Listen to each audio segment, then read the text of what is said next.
Assalamualaikum warahmatullahi wabarakatuh. Kami dari kelompok 6, Sejarah Islam Indonesia, kelas 3G, Pendidikan Agama Islam, Fakultas Tarbiyah dan Keguruan, Universitas Islam Negeri Mataram. Pembahasan pada kelompok ini adalah Perkembangan Islam pada masa Orde Lama. Fokus Bre. Stay tune terus ya. Enjoy for watching. Halo, perkenalkan nama saya Rizkyanti dengan NIM 240101205. Besti. Halo, nama saya Salsabila dengan NIM 240101209 dan besti kita. Halo, nama saya Mirtul Janah dengan NIM 240101225. Baik, di sini saya atas nama Mirtul Jana akan sebagai pemateri pertama akan membahas tentang sejarah Piagam Jakarta dan peran umat Islam dalam penentuan bentuk negara Indonesia. Simak dan dengarkan baik-baik materi yang akan saya sampaikan. Nah, baik teman-teman, sebelum kita masuk ke materi inti kita yaitu sejarah Piagam Jakarta, saya akan menjelaskan sedikit sebelumnya, yaitu di mana sebelum kemerdekaan Indonesia, para tokoh agama atau tokoh bangsa mereka memperdebatkan atau mengeluarkan pendapat mereka terkait dasar-dasar negara atau yang menjadi dasar negara setelah kemerdekaan. Nah, dari tokoh-tokoh bangsa mereka berpendapat bahwa dasar negara itu harus bersifat sekuler atau misahkan antara agama dan bangsa atau negara. Nah, dari tokoh Islami atau tokoh-tokoh agama mereka berpendapat bahwa dasar negara itu harus bersifat Islami atau sesuai dengan ajaran Islam. Nah, karena adanya perbedaan pendapat ini, maka dibentuklah Badan Penyelidik Usaha Persiapan Kemerdekaan Indonesia atau biasa disebut dengan BPUPKI pada tahun 1945. Nah, baik teman-teman, selanjutnya kita akan membahas bagaimana sejarah Piagam Jakarta, di mana dalam materi ini kita membahas tentang bagaimana sejarah terbentuknya Piagam Jakarta ini dan siapa saja tokoh yang terlibat dalam perumusan Piagam Jakarta tersebut. Piagam Jakarta lahir dari semangat perjuangan kemerdekaan Indonesia yang ingin membebaskan diri dari penjajahan dan membentuk negara berlandaskan nilai-nilai keagamaan dan kebangsaan. Setelah pendudukan Jepang pada tahun 1942 sampai dengan 1945 dan pembentukan BPUPKI, muncul kebutuhan untuk merumuskan dasar negara yang akan menjadi pedoman bagi Indonesia merdeka. Dan setelah terbentuknya BPUPKI ini, maka diadakanlah sidang pertama yang dimana diadakan pada tanggal 29 Mei sampai 1 Juni tahun 1945, yang dimana pada sidang pertama ini ada beberapa tokoh yang mengusulkan atau mengeluarkan pendapat mereka terkait apa yang akan dijadikan dasar negara. Tokoh pertama yang mengusulkan pendapatnya terkait dasar negara adalah Muhammad Yamin, yang dimana beliau mengusulkan 5 asas, yaitu peri kebangsaan, peri kemanusiaan, peri ketuhanan, peri kerakyatan, dan kesejahteraan sosial. Tokoh kedua yang mengusulkan dasar negara adalah Profesor Dr. Supomo, yang dimana beliau mengusulkan Pancadharma, yaitu persatuan, kekeluargaan, keseimbangan lahir batin, musyawarah, dan keadilan rakyat. Dan tokoh ketiga yang mengusulkan dasar negara adalah Insinyur Soekarno, yang dimana beliau mengusulkan 5 asas, yaitu yang pertama kebangsaan Indonesia, kedua internasionalisme atau peri kemanusiaan, yang ketiga mufakat atau demokrasi, yang keempat kesejahteraan sosial, dan kelima ketuhanan. Namun dari ketiga usulan ini belum mencapai kesepakatan antara golongan Islam dan golongan nasionalis. Jadi untuk mencapai titik temu dibentuklah Panitia 9, yaitu yang beranggotakan tokoh dari kedua golongan tersebut, yang dimana 4 dari golongan Islam dan 5 dari golongan nasionalis. Dari tokoh Islam ada Kiai Haji Ahmad Wahid Hashim, Haji Agus Salim, Abi Kusno Cokro Sujono, dan Abdul Kahar Muzakir. Dan dari tokoh nasionalis itu ada Insinyur Soekarno, Dr. Andes Muhammad Hatta, Muhammad Yamin, Ahmad Subarjo, dan A.A. Maramis. Jadi setelah terbentuknya Panitia 9 dari ke-9 tokoh tersebut, pada tanggal 22 Juni pada tahun 1945, Panitia 9 ini berhasil menyusun naskah yang dikenal sebagai Piagam Jakarta. Setelah jadinya teks Piagam Jakarta ini, Maka diadakanlah sidang kedua pada tanggal 10 sampai 16 Juli tahun 1945 yang bertujuan untuk membahas hasil kerja Panitia 9 yaitu Piagam Jakarta ini dan menyusun rancangan Undang-Undang Dasar Negara Indonesia sebagai dasar konstitusi setelah kemerdekaan.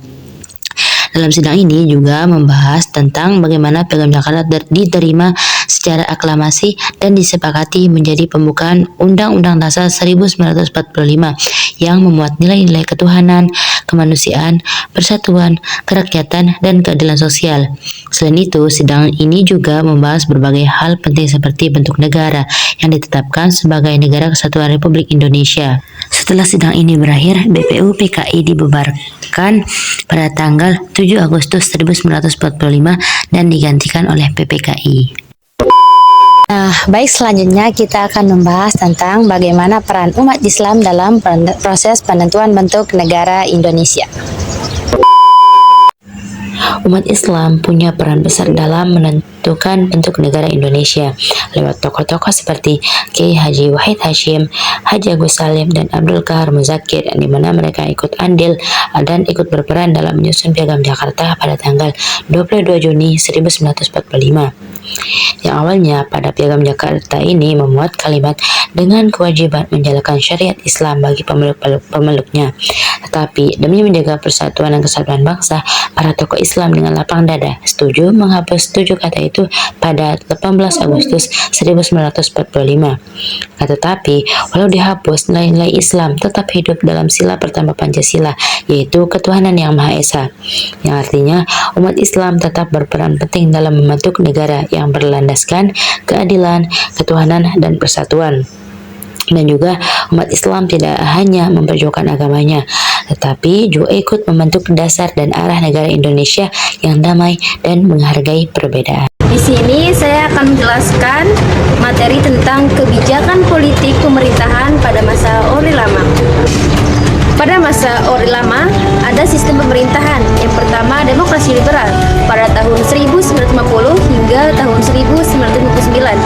Dan demokrasi terpimpin dari tahun 1959 hingga tahun 1966.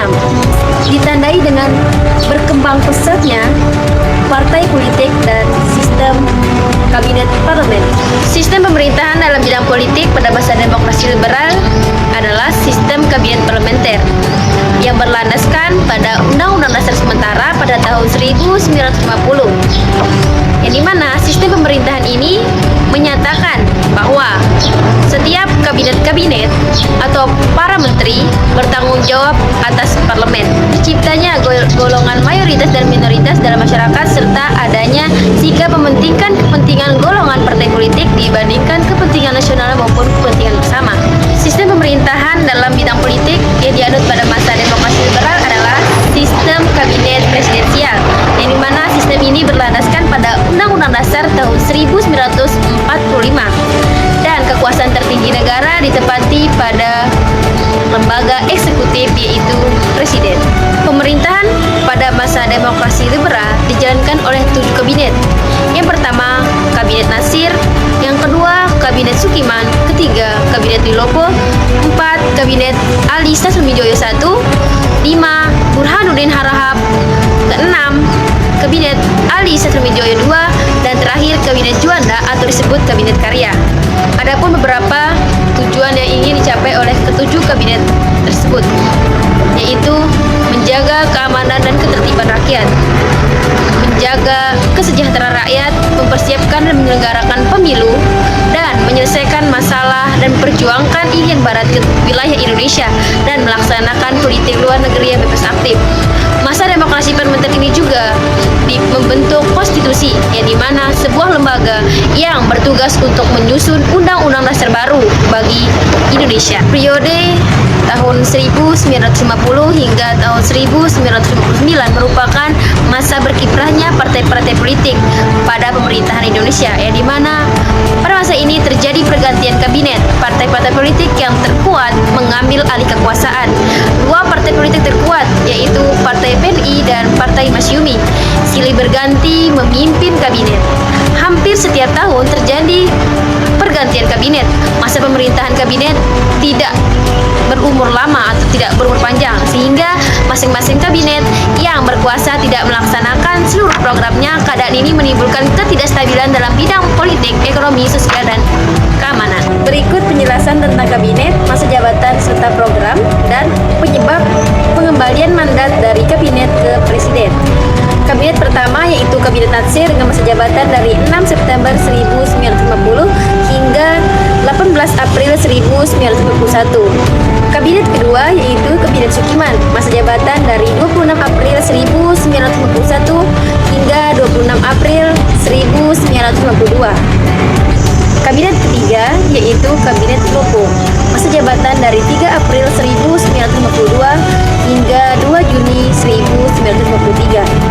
Kabinet keempat yaitu Kabinet Ali Sastroamidjojo I dengan masa jabatan dari tanggal 31 Juli 1953 hingga 24 Juli 1955. Kelima, Kabinet Burhanuddin Harahap dengan masa jabatan dari 12 Agustus 1955 hingga 3 Maret 1956. Keenam, Kabinet Ali Sastroamidjojo II dengan masa jabatan 24 Maret 1956 hingga 14 Maret 1957. Terakhir, Kabinet Juanda atau disebut dengan Kabinet Karya dengan masa jabatan dari 9 April 1957 hingga 10 Juli 1959. Setelah demokrasi liberal, maka lahirlah demokrasi terpimpin yang disebabkan oleh ketidakstabilan politik dan keamanan serta tersendatnya pembangunan ekonomi dan kegagalan Dewan Konstitusi. Selama demokrasi terpimpin, Soekarno, PKI, dan militer adalah tiga kekuatan politik utama. Politik luar negeri Indonesia memilih anti-kolonial dan anti-barat, dari mana secara tidak langsung Indonesia bersekutu dengan negara-negara kolonial dan negara-negara sosialis. Politik Soekarno yang merangkul PKI tidak bisa dilepaskan dari cita-citanya yang ingin menyatukan tiga pilar kekuatan yang sering disebut dengan politik Nasakom, yaitu nasionalis, agama, dan komunis.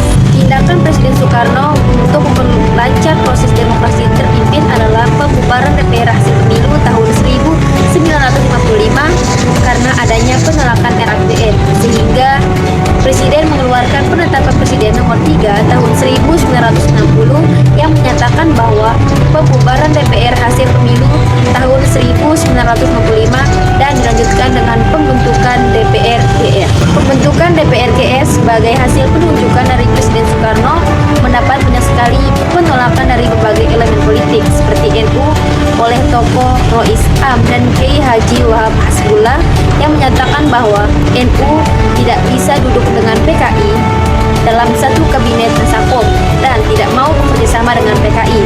Tokoh Masyumi dan Bung Tomo dari Partai Rakyat Indonesia juga melakukan penolakan terhadap keputusan Presiden. Sutomo bersikeras untuk mengajukan gugatan ke Mahkamah Agung melalui surat tanggal 22 Juni tahun 1960 yang intinya menggugat Presiden Soekarno terhadap pelanggaran Undang-Undang Dasar 1945 dengan membubarkan DPR hasil pemilu tahun 1955 dan menuduh kabinet melakukan tindakan sewenang-wenang dengan fakta sebagai berikut. Paksaan untuk menerima Manipol dan Pusdek tanpa diberi tempo untuk mempelajarinya. Manipol dan Pusdek adalah jawaban dari ketidakstabilan pada masa demokrasi liberal, yang dimana Soekarno memperkenalkan konsep ini pada pidatonya pada tanggal 17 Agustus tahun 1959 untuk mengumpulkan kekuatan politik dalam mencapai cita-cita dan tujuan bangsa, serta untuk melawan kekuatan imperialisme dan kolonialisme. Setelah fakta pertama yaitu paksaan untuk menerima Manipul dan Pusdek, ada fakta yang kedua yaitu paksaan untuk bekerjasama antara golongan nasionalis, agama, dan komunis, serta yang terakhir adanya paksaan untuk pembongkaran tugu gedung proklamasi di Pegangsaan Timur 56 Jakarta. Tiga Demokrasi mengeluarkan pernyataan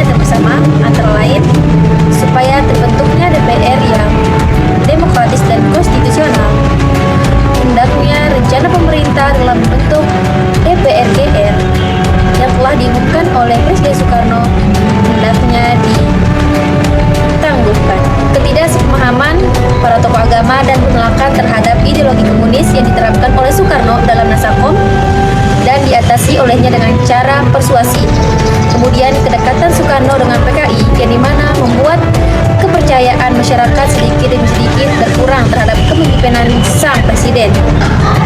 Masuknya pengaruh PKI dalam Nasakom yang disepakati oleh Presiden Soekarno dalam demokrasi terpimpin memberikan keleluasaan pada PKI untuk mengembangkan ideologinya di masyarakat. Dapat disimpulkan bahwa PKI memanfaatkan kedekatannya dengan Presiden Soekarno hanya untuk mencapai tujuannya. Sedangkan bagi Soekarno, kedekatan dengan PKI dapat menjaga keseimbangan politik yang dimana saat itu didominasi oleh kekuatan Angkatan Darat dan partai-partai politik lainnya. PKI lebih mementingkan golongannya sendiri dibandingkan kepentingan nasional atau kepentingan negara Indonesia. Baiklah teman-teman, di sini saya akan menjelaskan hubungan dinamika antara umat Islam dengan pemerintah Orde Lama. Setelah Indonesia merdeka pada tahun 1945, umat Islam berharap Indonesia itu menjadi negara yang berdasarkan Islam. Awalnya hal itu sudah tertulis di dalam Piagam Jakarta, tapi kalimat tentang syariat Islam akhirnya dihapus demi menjaga persatuan bangsa. Dari situ, hubungan umat Islam dengan pemerintah mulai diwarnai rasa kecewa, tapi mereka tetap mendukung negara yang baru berdiri. Pada tahun 1950-an, umat Islam mulai aktif di dunia politik. Itu lewat Partai Masyumi dan NU. Mereka berjuang supaya ajaran Islam bisa diterapkan dalam kehidupan bernegara. Tapi perdebatan soal dasar negara antara Islam dan juga Pancasila tidak pernah selesai. Akhirnya Soekarno mengeluarkan dekret presiden tahun 1959 memberlakukan kembali Undang-Undang Dasar 1945 dan juga menyebut Piagam Jakarta menjiwai Undang-Undang Dasar 1945 supaya umat Islam tetap merasa dihargai. Masuklah masa demokrasi terpimpin 1959 sampai 1965. Kekuasaan Soekarno semakin besar. Ia ingin menyatukan 3 kekuatan, yaitu nasionalis, agama, dan juga komunis, atau sering juga disingkat Nasakom. Tapi ini bikin umat Islam malah tidak nyaman, karena PKI malah makin berpengaruh dan ideologinya itu sangat bertentangan dengan Islam. Partai Islam seperti Masyumi bahkan itu sampai dibubarkan, sehingga peran politik umat Islam semakin melemah pada saat itu. Pada akhirnya mereka lebih fokus pada dakwah, pendidikan, dan kegiatan sosial. Menjelang akhir pada masa Orde Lama, pengaruh PKI makin kuat dan menimbulkan ketegangan besar dengan umat Islam. Puncaknya terjadi pada saat peristiwa G30 SPKI pada tahun 1965. Setelah itu, kekuasaan Soekarno runtuh dan digantikan oleh Soeharto. Umat Islam pun mendapat ruang lagi di masa Orde Baru. Kesimpulan yang bisa kita ambil dari materi tentang dinamika hubungan antara umat Islam dengan pemerintah Orde Lama yaitu hubungan umat Islam dan pemerintah pada masa Orde Lama itu naik dan turun. Awalnya penuh semangat perjuangan, lalu sempat ditekan karena politik, akhirnya mulai bangkit lagi setelah jatuhnya PKI. Perjalanan ini menunjukkan bahwa umat Islam itu setia untuk memperjuangkan nilai-nilai Islam untuk kemajuan bangsa meski harus menyesuaikan diri dengan situasi politik pada saat itu. Terima kasih karena telah menonton video kami. Semoga bermanfaat. Jangan lupa nilai bagus ya Pak. Nilai A ya Pak. Assalamualaikum warahmatullahi wabarakatuh.